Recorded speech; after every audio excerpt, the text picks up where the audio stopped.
warahmatullahi wabarakatuh. Agak majuan di depannya diisi dulu. Pulangnya bareng kita, pulangnya bareng. Biar kayak dangdutan aja.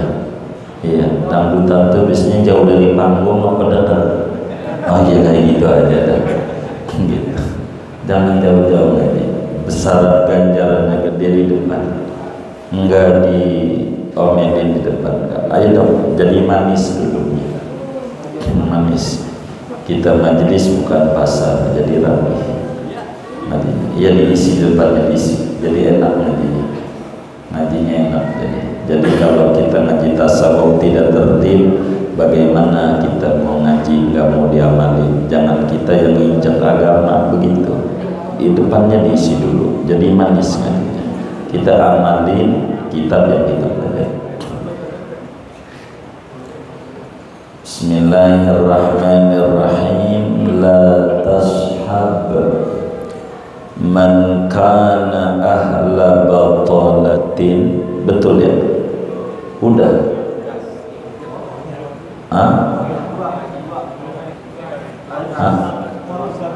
Tuh. Kata dia kemarin ngajinya baru judul doang. Iya, kalau ngajinya dicatat, nyatet ngajinya. Kalau yang lain dengar doang. Nyatet. Belum diurai kata dia. Dia yang punya rekaman asalnya. Lantas halaman berapa? 19 baris pertama. Lantas man kana ahla batalatin wa tasahulin fid dini dzaka wal bala. Jadi kalau ngaji, saudara jangan ditandain berhenti yang saya belum berhenti. Jadi uraiannya sampai mana begitu. Kemarin uraiannya baru wa minha al-uzlatu, baru ngaji itu doang kemarin. Yang ini belum diaji begitu.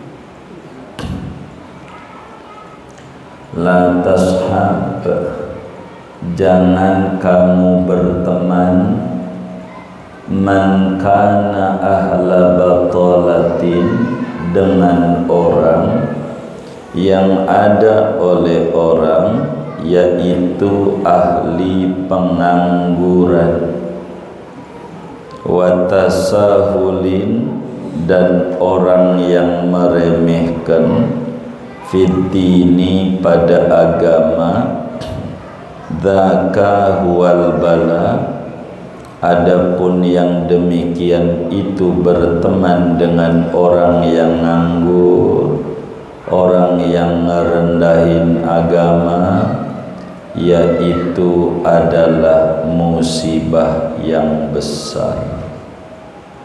Wallahu a'lam bishawab. Segini, saudara-saudara sekalian yang mulia, kemarin kita telah membahas tentang uzlah. Uzlah itu membatasi pergaulan. Pergaulan kita dibatasi, ya. Harus pandai-pandai milih teman. Itulah orang bertasawuf. Teman itu, saudara, di dalam dunia tasawuf ada 3. Teman itu dalam dunia sufi ada 3 kategori. Ada teman yang pangkatnya nasi atau makanan. Ada teman yang pangkatnya obat-obatan. Ada teman yang pangkatnya ular yang berbisa. Orang begitu. Kalaulah kita nasi atau disebut air gitu, nasi itu air sama perumpamaannya. Kita orang dalam hidup mau sehat mau sakit butuh air, butuh makan. Ini namanya yang model begini kita perlu temenin. Yang kayak begitu, temen yang dibutuhin dalam berbagai keadaan. Itu namanya temen yang pangkatnya nasi atau air istilahnya. Itu begitu. Ada temen yang pangkatnya obat. Kalau saudara minum obat, kira-kira sabanari apa enggak? Hah? Minum obat sabanari apa sewaktu-waktu? Waktu apa? Waktu sakit. Waktu sakit minum obat. Waktu sehat tentu tidak minum obat. Ada teman yang pangkatnya kayak obat, sekedar kenal tidak dalam. Kalau obat itu sewaktu-waktu doang, nggak boleh jadi langganan. Jangan tiap hari ngecek suhu mulu. Ada nggak yang kayak begini? Kagak benar. Gitu. Diracunin oleh pikiran sendiri. Ada teman pangkatnya ular berbisa, bahasa kitanya racun. Yang kayak begini kita tidak boleh berteman. Madarat mulu yang didapat, bukan manfaat. Begitu. Tapi kalau yang pangkatnya nasi atau air gitu, dalam berbagai keadaan kita butuh. Tuh begitu. Begini saudara, tinggi dan rendahnya derajat kita akan berpengaruh dengan lingkungan, dengan pertemanan. Betapa orang yang dulunya preman kelas kakap, tukang bunuh orang, boro orang lain, anak sendiri dibejek, dibunuh, dicincang sama dia. Preman kelas kakap, namanya Umar bin Khattab. Itu mantan preman, bunuh anak perempuannya. Itulah Umar, berteman dengan Rasulullah Muhammad bin Abdullah sallallahu alaihi wasallam. Siapa yang tidak kenal Umar bin Khattab? Gara-gara berteman dengan manusia yang pangkatnya air, dibutuhi. Umar jadi tinggi derajatnya gara-gara teman. Maka kita orang ini harus berteman dengan idealis, harus pinter menfilter teman dalam dunia tasawuf. Ada orang miskin bergaul sama orang kaya, bukan ikut jadi kaya, cuman ikut wataknya doang. Sama temennya ngenyek mulu. Tahu ngenyek enggak? Apa itu ngenyek itu ya? Saya dengar itu. Begitu. Ngebully mulu, ngomongnya enggak ngenakin. Temennya kebeli HP, Alhamdulillah saya habis beli HP. HP apaan? Oppo. Ya HP Jawa. Oppo. Begitu. Jawa coba. Kan ngehina banget. Temen gue iPhone, temen gue lu punya apa? Begitu. Ini gara-gara kebawa watak. Sebab at-tabi'atu tasruku. Karakter itu mencuri, nyolong. Kita bergaul dengan tukang minyak wangi, maka walaupun kita enggak kebeli minyak wangi, dapat harumnya.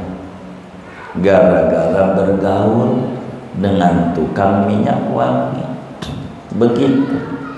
Jadi tinggi. Begitu. Gitu. Ada orang namanya Makruh, Makruh namanya.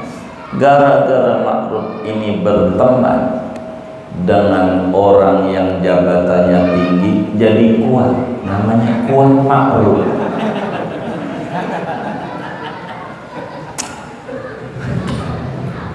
Jangan dicatat. Ini berteman tuh begitu. Orang bergaul dengan tukang las. Mohon maaf, bukan menghina kerjaan las, tapi saya harus membuat perumpamaan. Dengan kita bergaul dengan tukang las, maka walaupun kita enggak kebakar, tapi kena asapnya, kotor juga. Gara-gara berteman. Jangan sampai salah milih teman. Ibnu Athaillah As-Sakandari, seorang sufi besar dari Mesir yang wafat tahun 709 Hijriah. Moga kita dikasih rizki luas, kita bisa ziarah ke Mesir, ke makam seorang sufi besar pembangun Thariqah Syadiliyah ketiga, Imam Ahmad bin Athaillah As-Sakandari. Di dalam kitab Al-Hikamnya, beliau menyatakan, la tashab man la yunhiduka halu wa la yadulluka ala Allahi maqalu. Janganlah Anda berteman dengan orang yang sikap hidupnya tidak membangkitkan Anda untuk semangat dekat dengan Allah, dan tutur katanya tidak membimbing untuk akrab menuju kepada Allah. Jangan asal berteman. Berapa banyak orang yang tadinya bagus berteman dengan orang yang tidak bagus, menjadi tidak bagus adanya. Berapa banyak orang yang tadinya bagus berteman dengan yang tidak bagus, menjadi tidak bagus adanya. Jadilah kayak rambutan busuk, itulah yang derajatnya tinggi. Rambutan busuk berteman dengan rambutan bagus di dalam peti, maka yang busuk ini, yang tidak ada harganya, dijual enggak ada nilainya, gara-gara berteman dengan rambutan bagus, maka si busuk ini punya nilai tinggi, percis kayak nilainya yang bagus, gara-gara berteman. Bila kita di dalam kehidupan tidak ada teman yang bisa mendorong kita untuk hidup bersama Allah, uzlah, pilihan dan solusi bagi seorang muslim. Batasi pergaulan, kurangi membaca berita-berita tidak manfaat, biar fokus dan tak terombang-ambing oleh keadaan yang tidak-tidak. Malam hari ini, kata Syekh Zainuddin, mengapa penting uzlah? La tashab man kana ahla batalatin wa tasahulin fid dini dzaka wal bala. Jangan sekali-kali Anda bersahabat, berteman dengan orang yang nganggur, tidak mau ibadah, waktunya luang, buat zikir bisa, baca ratib bisa, baca dalail bisa, baca sholawat bisa, tapi enggak mau, maunya kongres, kongko-kongko, ora beres. Yang kayak begini jangan berteman. Dikata Cooper masih lebih bagus dibanding berteman dengan teman yang rusak. Dalam bahasa Persia dikatakan ya robad bad tarbud azima ribad bihaqqi dzati baqillahis somad. Sesungguhnya karakter itu akan menular lebih cepat dibanding menularnya bisa daripada gigitan ular pada tubuh manusia. Kalau kita digigit ular, bisa itu menjalar jadi bengkak cepat. Karakter itu menular, saudara, menular. Kita orang ngaji bergaul sama yang kaya-kaya, udah lagunya kayak orang kaya. Akhirnya kita ngejelekin Allah. Gua udah ngaji, gua udah tahajud, dia makanya tahajud juga belum tentu, tapi duitnya banyak amat ya, rumahnya gendong mentereng. Gua ada tahajud, tapi begini-begini aja. Apa enggak salah nasib ini Allah dinukarnya nih, mesti buat saya yang tahajud. Apa punya saya buat dia ya? Udah nyalain Allah gara-gara berteman. Maka wahai orang yang menempuh jalur untuk bahagia dunia dan akhirat, yang pengen selamat sampai surganya Allah, hindari berteman dengan orang yang menganggur, tidak mau ibadah, bahkan merendahkan agama. Kalau orang enggak sholat lalu ngelamar anak kita, tolaklah dia secara halus. Itulah orang Betawi tempo dulu, yang dilihat bukan mobilnya, ibadahnya. Kalau orang nggak sholat, nggak mau, biar mobilnya mentereng. Ditanya, Pak Haji kenapa nggak diterima? Kan bagus. Nggak bagus, mobilnya bagus, sukses. Nggak sukses. Di mana? Wong Allah aja disembarangi nama dia yang nyipta dia, apalagi anak gue. Begitu orang dulu. Allah yang ngasih nikmat sama dia, kagak diopenin sama dia, apalagi anak gua bakal ditelantarin sama dia. Orang dulu enggak mau sembarang orang, enggak mau. Maka kalau saudara mengenal ada orang sufi besar namanya Abdullah bin Mubarak, Itu dia punya bapak namanya Mubarak. Saya harus ceritakan ini.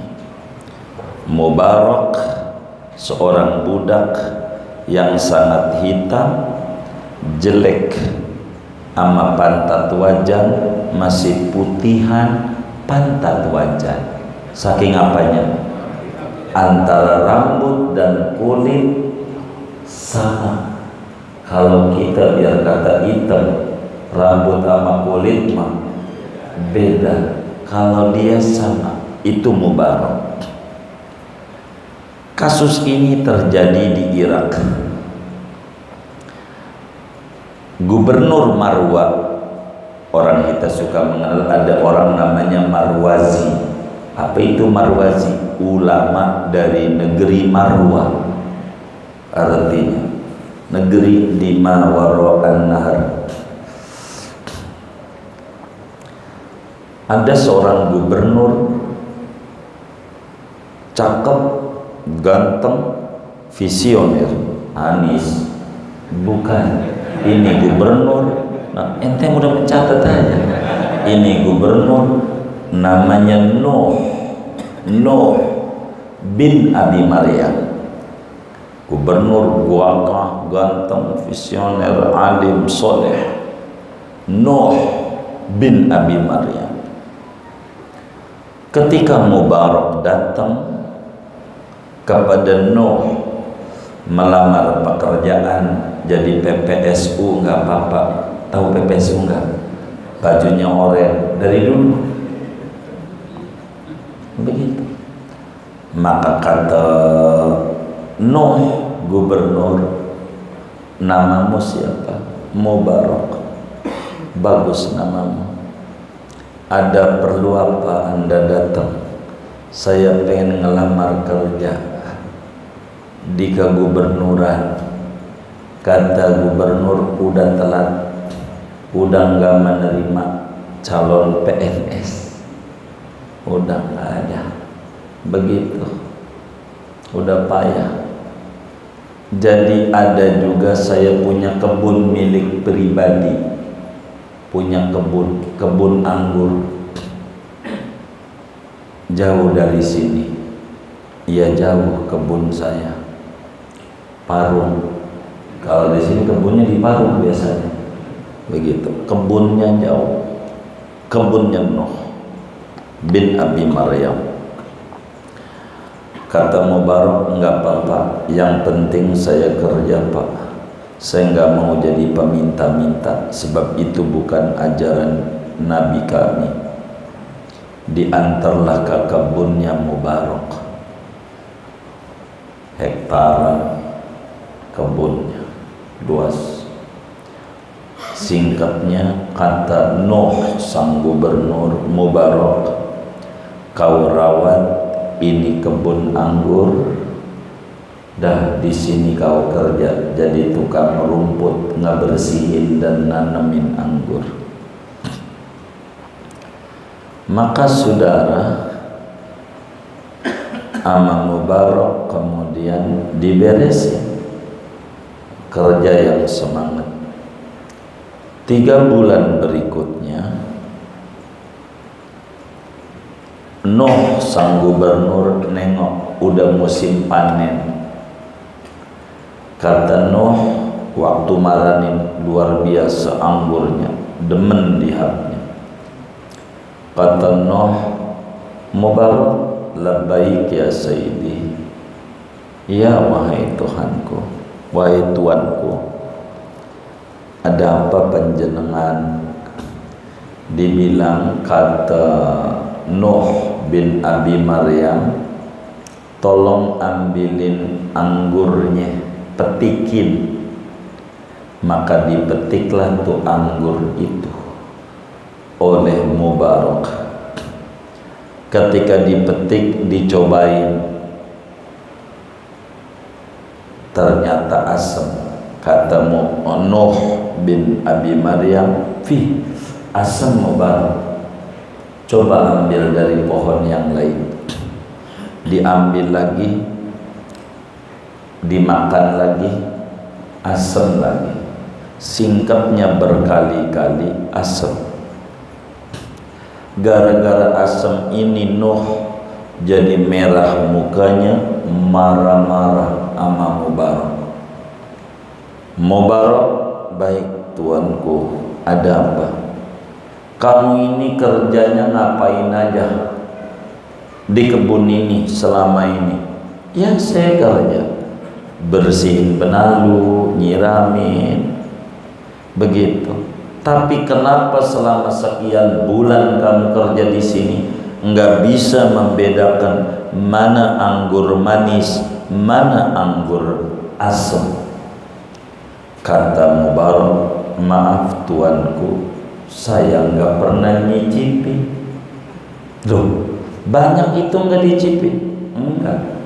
Kenapa?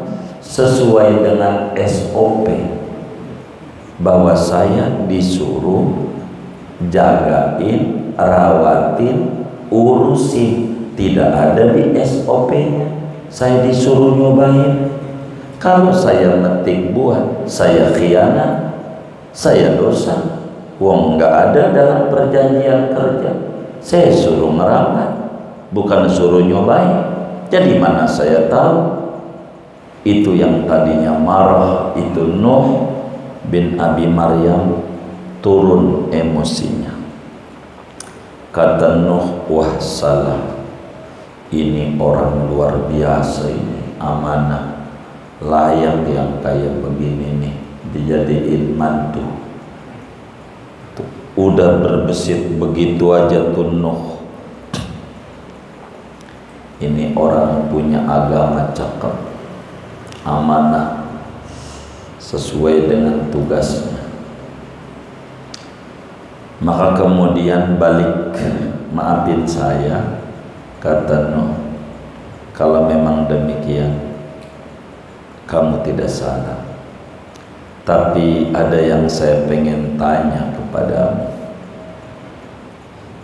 Begitu kata Mubarak, apa tuannya yang mau tanya sama saya, seorang pekerja tukang kebun?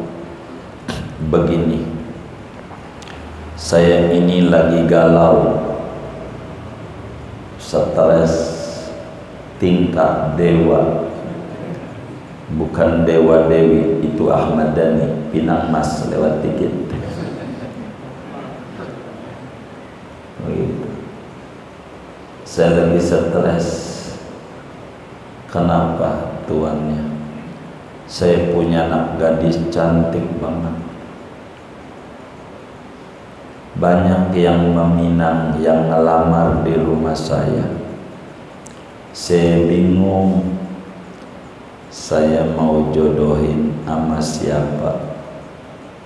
Maka saya pengen musyawarah dengan kamu. Kira-kira saya ini punya anak nih, dijodohin dengan orang kriteria bagaimana? Kata Mubarak, karena saya ini diajak musyawarah, maka saya akan jawab, tuan, sebetulnya masalah menikahkan anak terserah tuan sebagai bapak. Cuman ada banyak pilihan.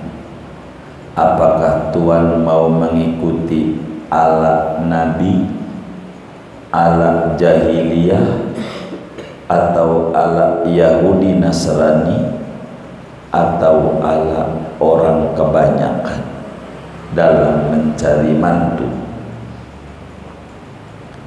Ketika dibilangin ada cari mantu kaya Nabi, ada cari mantu kaya Yahudi Nasrani, ada cari mantu kaya jahiliyah, ada cari mantu kaya orang sekarang. Mulailah Nuh bin Abi Maryam bertanya, kalau jahiliyah bagaimana? Kalau jahiliyah yang dilihat adalah bibit keturunan, yang penting turunan darah merah. Darah merah atau biru sih? Darah biru. Yang penting darah biru. Mau dia bener kek kagak kek, yang penting turunannya turunan bagus, turunan bangsawan. Kalau turunan bagus disingkat tu bagus. Tu bagus tu artinya turunan bagus kalau akhlaknya bagus. Tapi kalau perilakunya nggak bagus namanya tebagus. Namanya tebagus. Hente bagus. Keturunan itulah jahiliyah. Kalau Yahudi carinya tampan, mau kaya kek, mau kagak kek, yang penting ganteng, diajak kondangan kagak malu-maluin kalau isi amplopnya 1 juta. Begitu.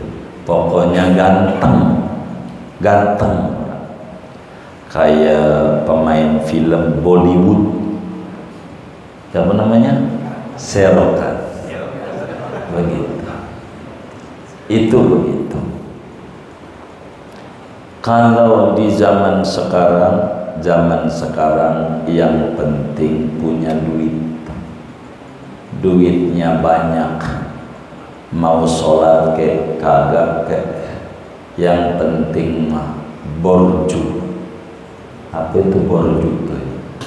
Ya begitulah. Duitnya banyak. Iya, duitnya banyak. Begitu. Kalau ala Nabi bagaimana?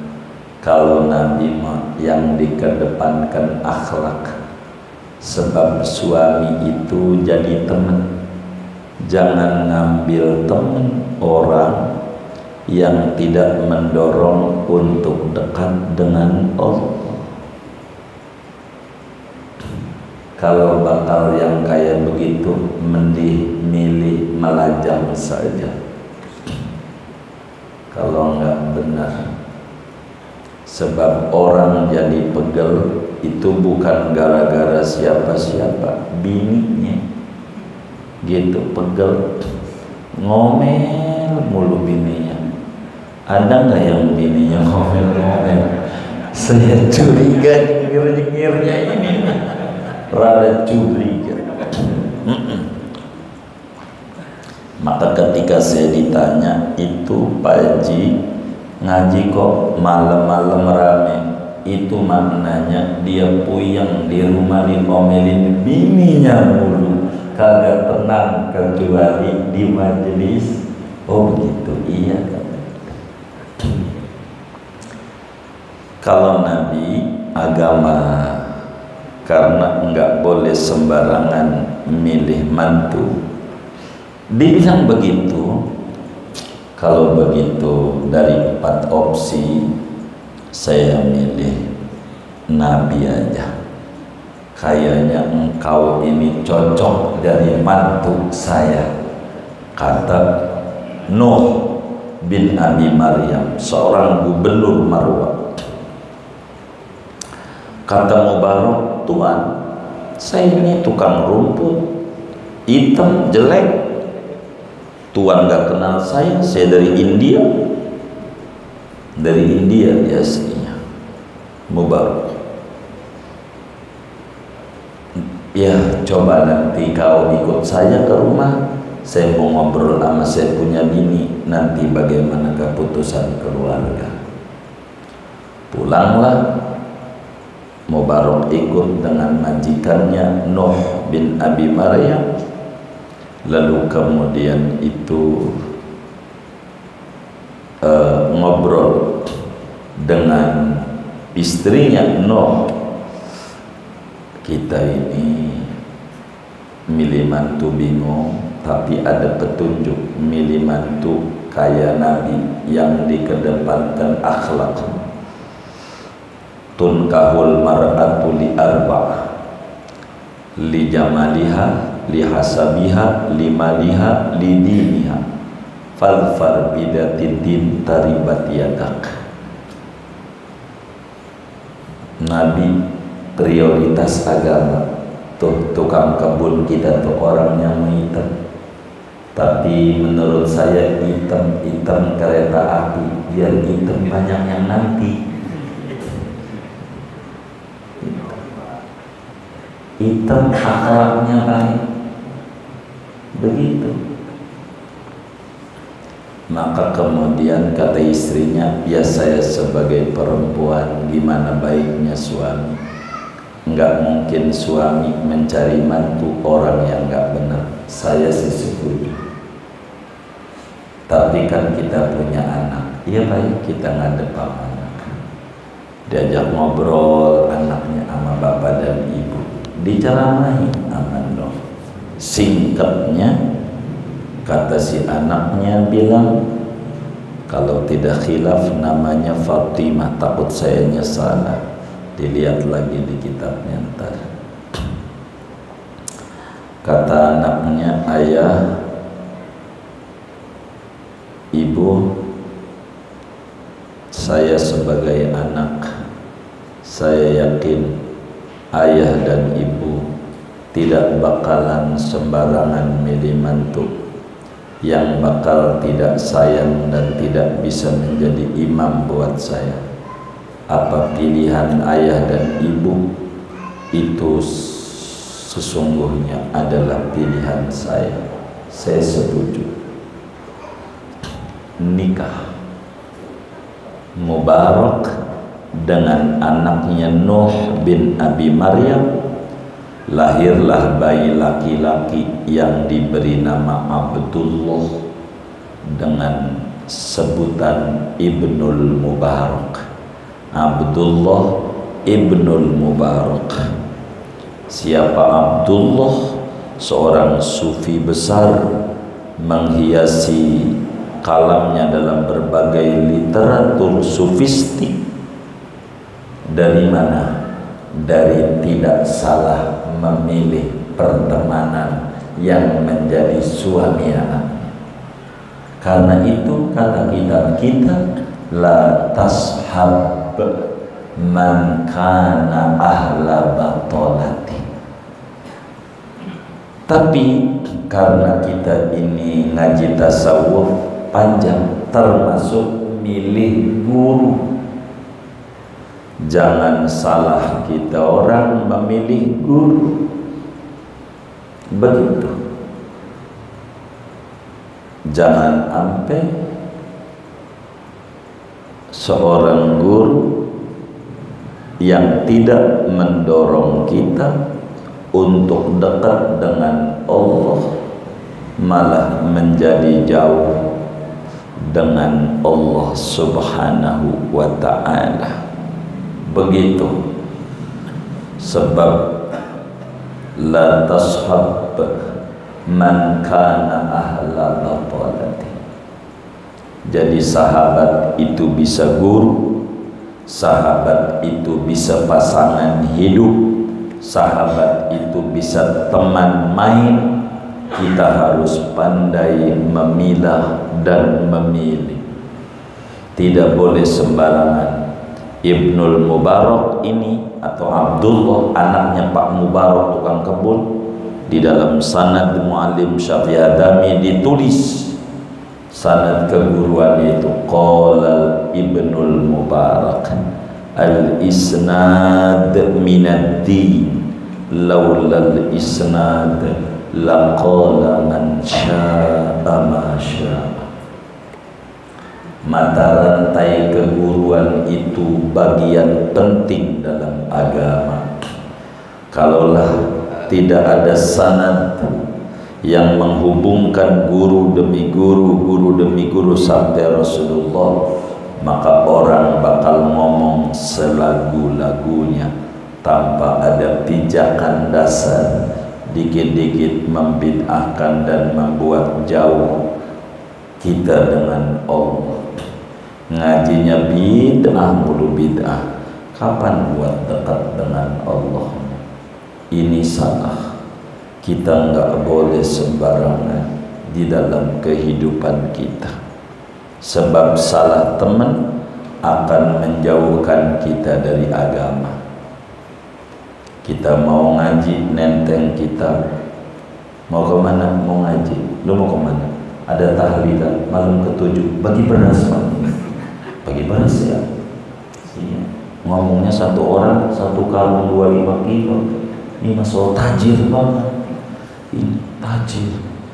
Lu mekut ngaji apa tahlilan? Ngaji. Kagak ngaji ya. Gara-gara salah berteman. Tuh begitu sudah. Tidak sedikit teman-teman kita bergaul karyawan dengan pengusaha yang dilihat enaknya. Teman kita enak dagang, kita ngerti dagang apa kagak? Itu Idul Adha Ustaz dagang kambing, kita dagang kambing, ngerti kagak sama kambing? Dilihat satu ekor kalau kita beli dari Jawa nih, di Magelang nih, di Jogja nih, harganya sekian, dibawa ke Jakarta lumayan, untung bisa 2 juta, 3 juta. Itu satu ekor. Kalau 3.000, waduh, satu ekor aja 3 juta. Kalau 3.000, Masya Allah, ini bisa 9 eman ya untungnya. Udah untung aja.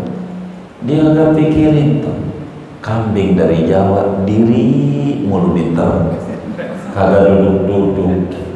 Kan kakinya juga asam urat kalau diri aja mati. Dia agak pikirin kan kita bukan ahlinya. Begitu dia sakit, kupak aja kagak ngerti kita. Kupak tuh bagaimana? Dilihat kagak ada giginya semua. Nih kupak nih, itu bukan ompong. Begitu. Jadi kita harus tahu. Artinya ada bagian-bagian yang kita nggak bisa, nggak dipaksa. Ada bagian-bagian. Karena itu saudara, jangan sembarang memilih teman. Kalau kita enggak demen ngaji, bergaul sama yang ngaji, jadi ngaji. Kalau kita tukang ngaji, bergaul sama yang kagak ngaji, lama-lama kagak main ini itu begitu. Enggak mau begitu, enggak mau. Itu begitu. Saya nih hotel nih di Jakarta dari dulu sampai detik ini dirayu dari sejak berdiri tuh. Yang dibelokkan apa ya?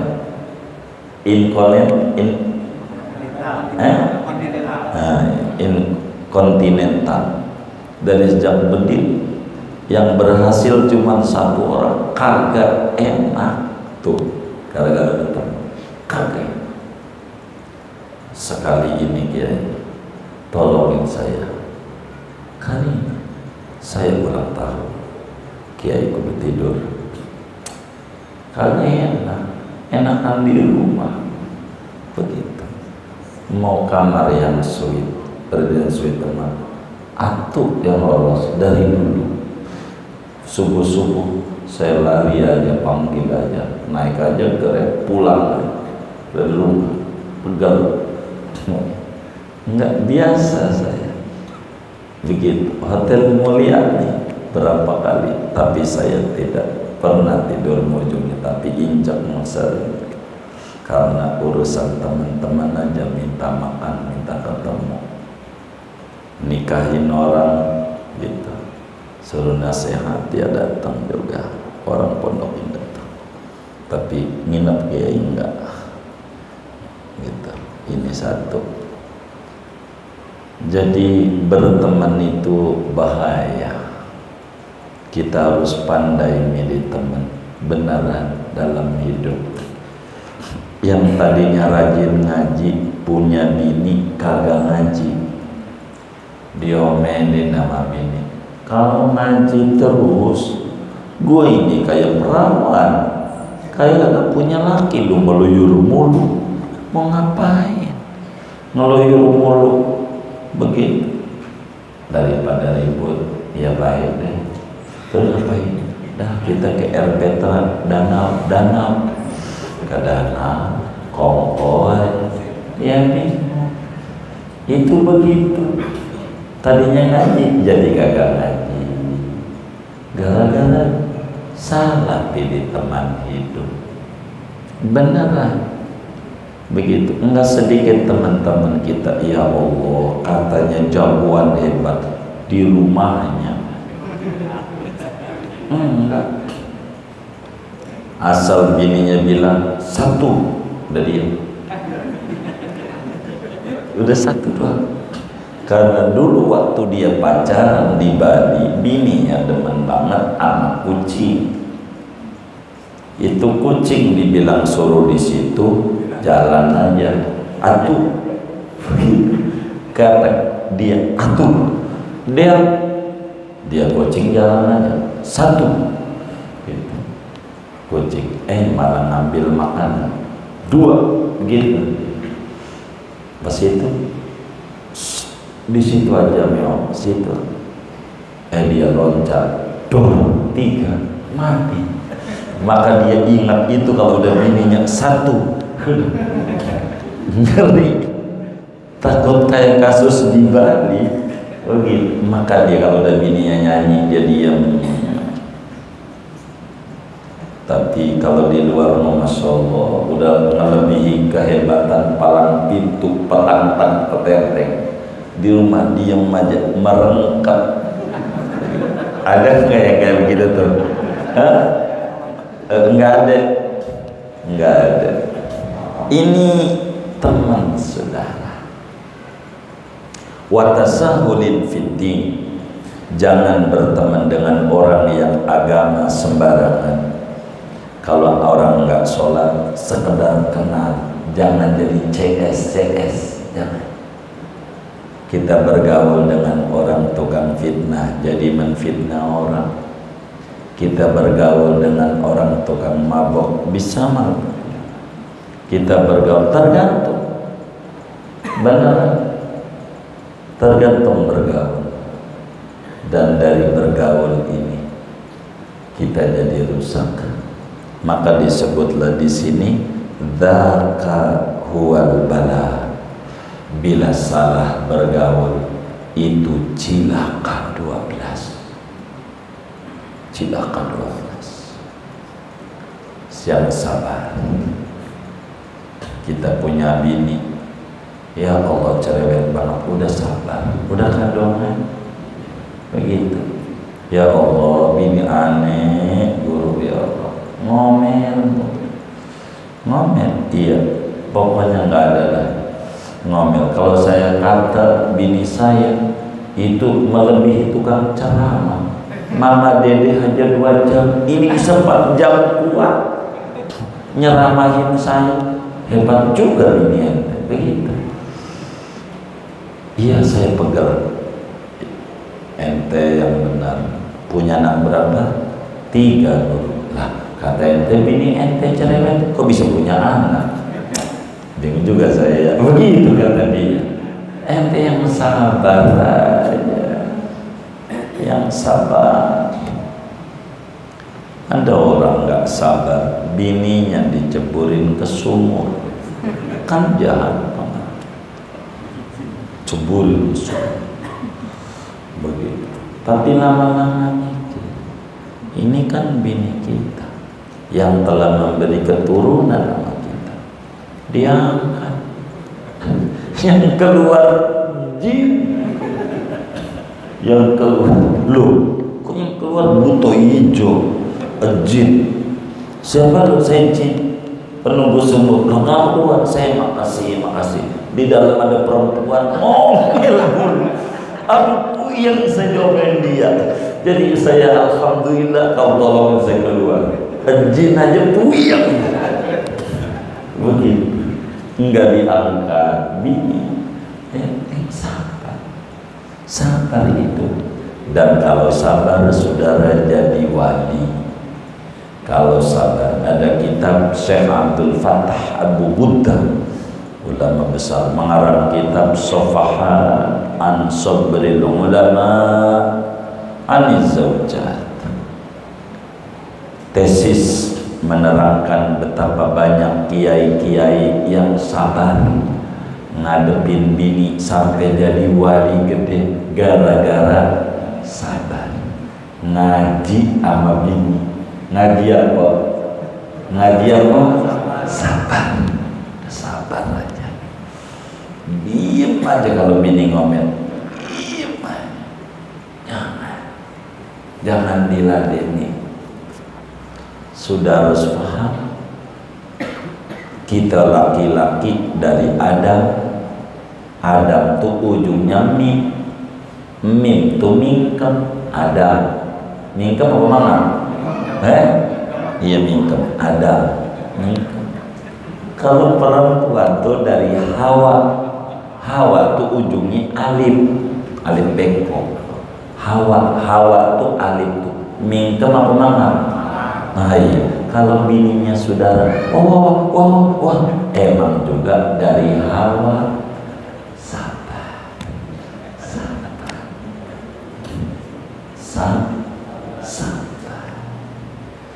Jangan diladeni.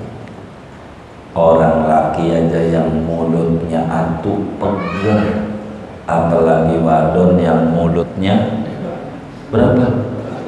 2. Ya Allah. Sabar. Begitu hidup. Enggak apa-apa yang sabar. Hidup yang sabar. Begitu. Kita ngamalin ajaran agama tuh sama temen hidup kita nih serba salah. Ada orang ngaji,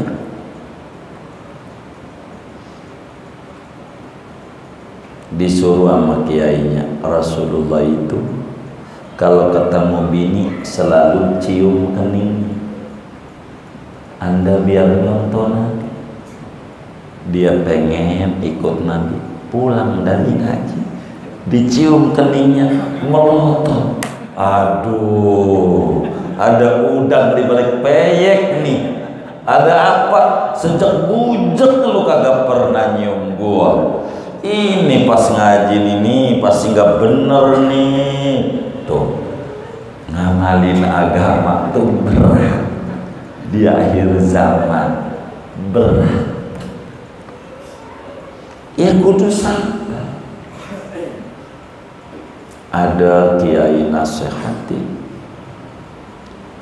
Nabi itu kalau bini masak dipuji makanan bini, acungi jempol, ajib masakan itu Nabi.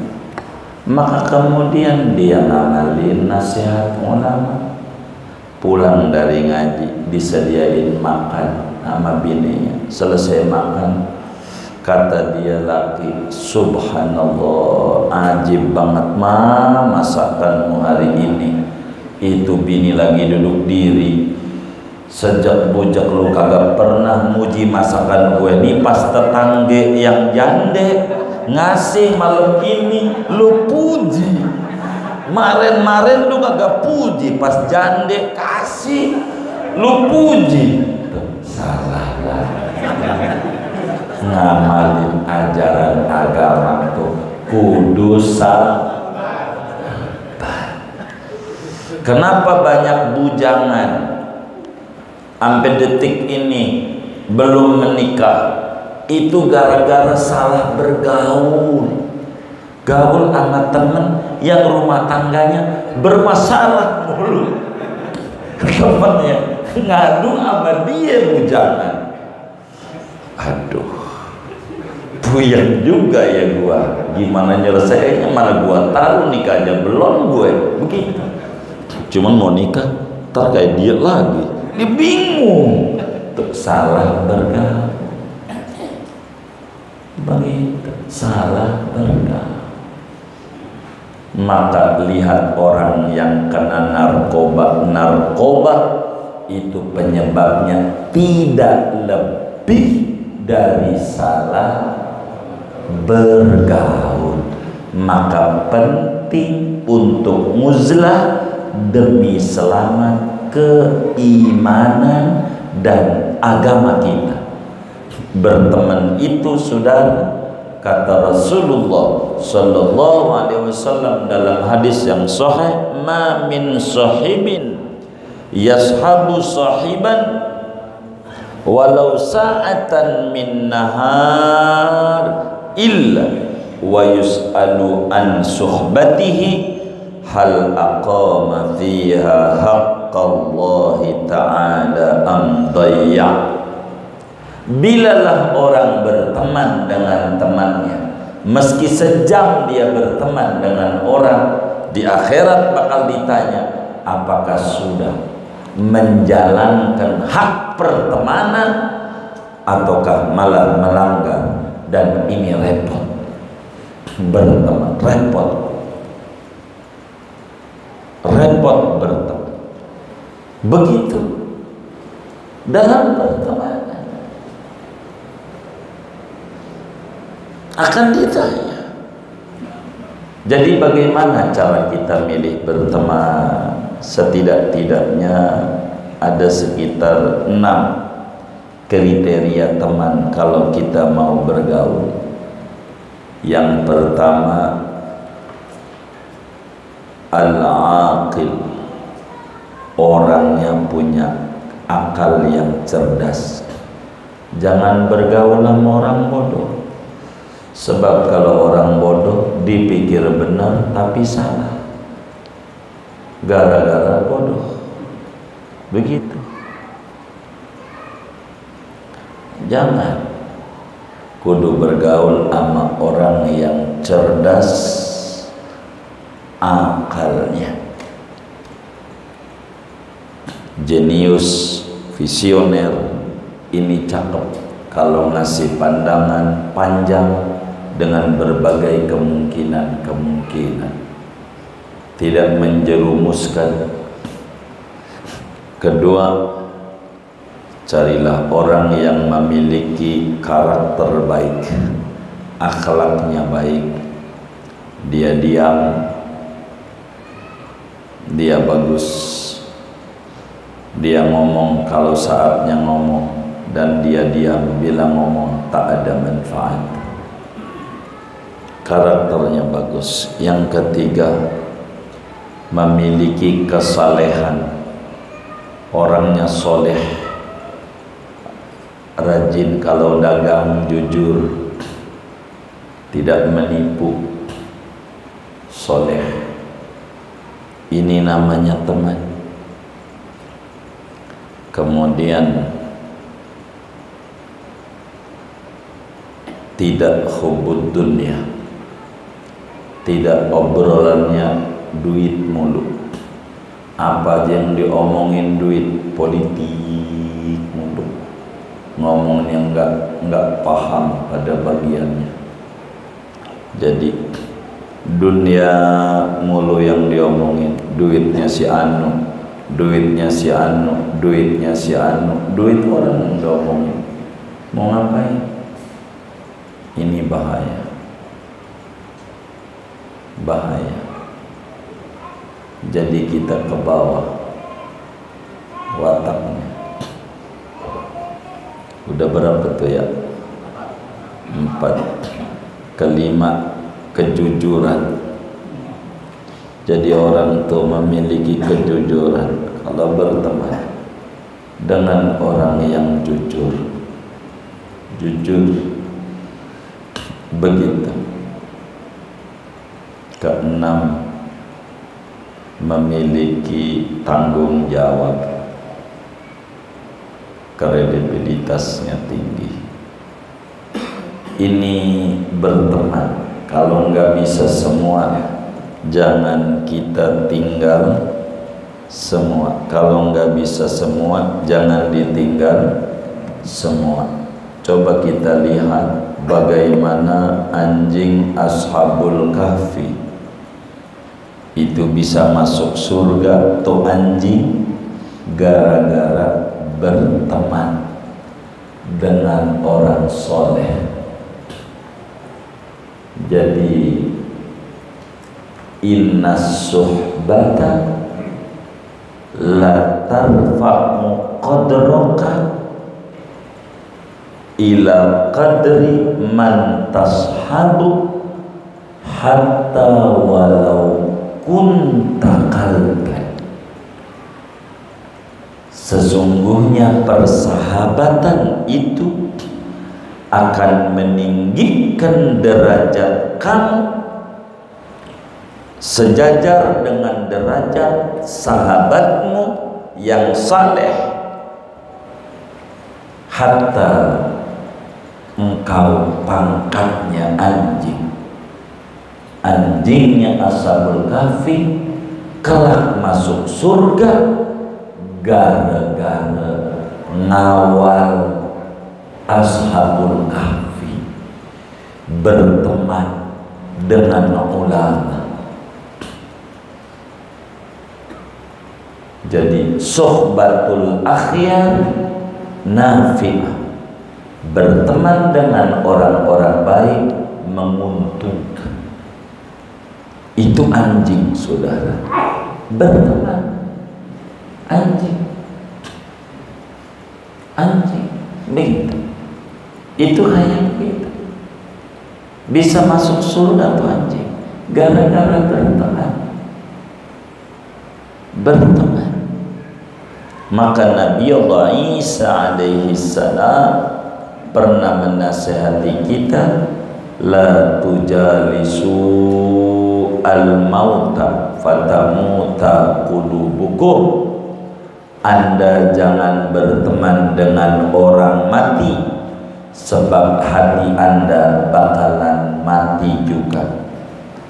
Ditanya Nabi Isa oleh Hawariyin, murid-muridnya, wa manil mauta ya ruhallah, wahai Nabi Isa, siapa orang mati? Orang mati orang yang tidak cinta ibadah, amat sangat mencintai harta benda dan kedudukan, rakus pada kedudukan, rakus pada harta benda, menghalalkan segala cara. Ini tidak benar. Karena itu saudara-saudara sekalian, solusi terbaik bila kita nggak punya teman, udah di rumah saja, batasi pergaulan, banyakin baca ratib, banyakin baca sholawat sallallahu alaihi Muhammad, baca Al-Quran, baca dalail, batasi pergaulan. Sewaktu-waktu bergaul, waktunya ngaji, waktunya main-main, waktunya mancing-mancing. Ini kita harus pandai mengatur, biar kita jangan habis, biar kita jangan rusak. Sebab tidak ada yang merusak orang kecuali temannya sendiri. Itu begitu. Oleh karena itu, pandai-pandai bergaul demi supaya kita selamat di dunia sampai akhirat. Kalau enggak bisa kita bergaul, maka uzlah adalah solusi terbaik. Mengumpet, batasi pergaulan, turun untuk memasang kuda-kuda demi lompatan percepatan untuk menuju fafiru ilallah, untuk menuju kepada Allah Subhanahu wa ta'ala. Singkatnya, yang merusak orang adalah lingkungan, yang meninggikan orang adalah lingkungan. Maka pandai-pandailah bergaul. Ismail yang begitu hebat dari anak Ibrahim alaihi salam bisa dipotong penuh sabar, bukan karena Ismail hebat, tapi karena berteman dengan orang-orang hebat. Jadi hebat. Maka perlulah kita memilah dan memilih pertemanan. Jangan asal, supaya benar hidup kita. Kalaulah salah bergaul, musibah terbesar berangkat dari salah memilih teman. Ini ada di kita. Wallahu a'lam.